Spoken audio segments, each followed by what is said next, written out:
قلت اخر حاجه سنه خلصنا مين؟ العصر الدوله الامويه. قلت سقطت الدوله الامويه في معركه اسمها الذئب على ايد مين؟ العباسيين. مين اللي بدا الدعوه العباسيه؟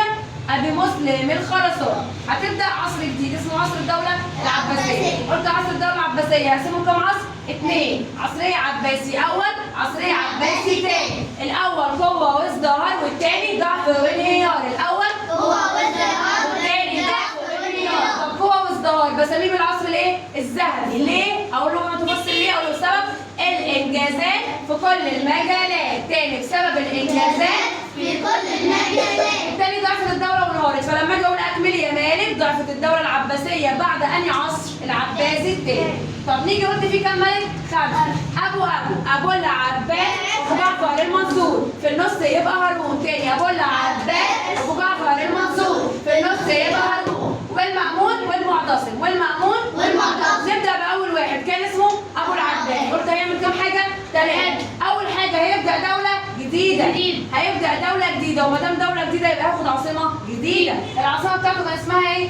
الأنبار في العراق. الأنبار في العراق. وآخر حاجة قال لي كان بيهتم بالحجاج. بيهتم بيهم إزاي؟ قال لي كان الطرق يزودها بالمنارات عشان يرشد المسافرين. فعمل كام حاجة؟ 3. نلخصهم نقول عليها إيه؟ أسس دولة جديدة. خد عاصمة الأنبار في العراق. خد عاصمة الأنبار في العراق. اهتم بالحجاج فزودوا بالمنارات. تاني اهتم بالحجاج فزودوا بالمنارات لإرشاد المسافرين. نيجي لتاني واحد وهو أبو جعفر المنصور. قلت أبو جعفر المنصور بقول عليه لقب مؤسس حقيقي، وأي حد أقول عليه في التاريخ مؤسس حقيقي تقول لي أضع الفتن والثورات، نشر الأمن والأمان. أي واحد تلمح جنبه كلمة مؤسس حقيقي أقول له إيه؟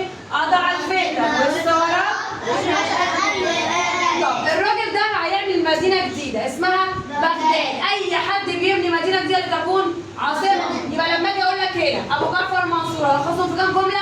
2. أبو جعفر المنصور مؤسس حقيقي، أضع الفتن والثورات، نشر الأمن والأمان، بنى مدينة بغداد لتكون عاصمة بلاد. بنى مدينة بغداد لتكون عاصمة البلاد. في مشكلة؟ طب نيجي لهارون الرشيد. قلت هارون الرشيد بقول عليه الكينج بتاعهم. ليه؟ عشان كل حاجة تتوقع إنها تتعمل اتعملت.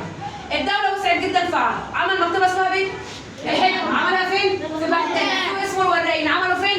في بغداد برضه. عمل علاقات كويسة جدا مع مين؟ مع الدول الأوروبية. فقلت هلخصه في كام جملة؟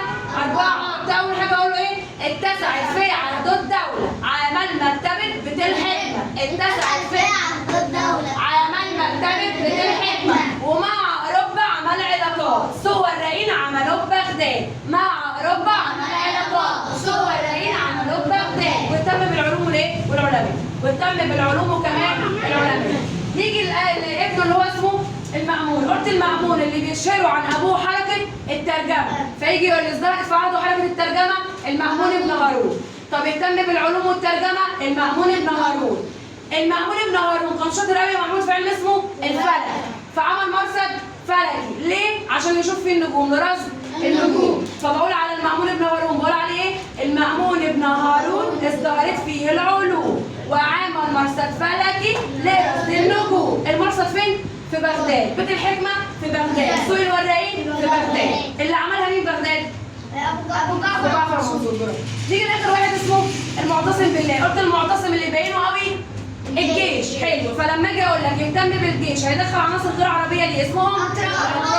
طب لما ادخلهم هيبني مدينه جديده اسمها سامراء هيبنيها لتكون مقر لايه؟ للخلافه.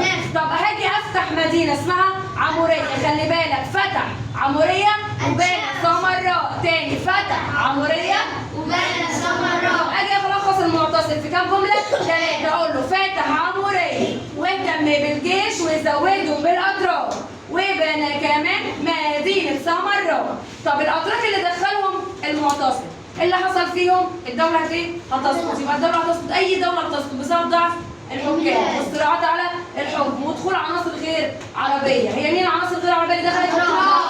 طب لما اجي اقول لك هنا ضعفت الدوله العباسيه بعد العصر مين؟ العباسي الثاني. طب بعد ما سقطت الدوله العباسيه هتقع في ايد مين؟ المغول. قلت هتقعد كام قرن؟ 5 قرون. يبقى سقطت الدوله العباسيه على ايد المغول حوالي 5 قرون. هتسقط في ايد مين؟ المغول. كام قرن؟ 5 قرون. في مشكله كده؟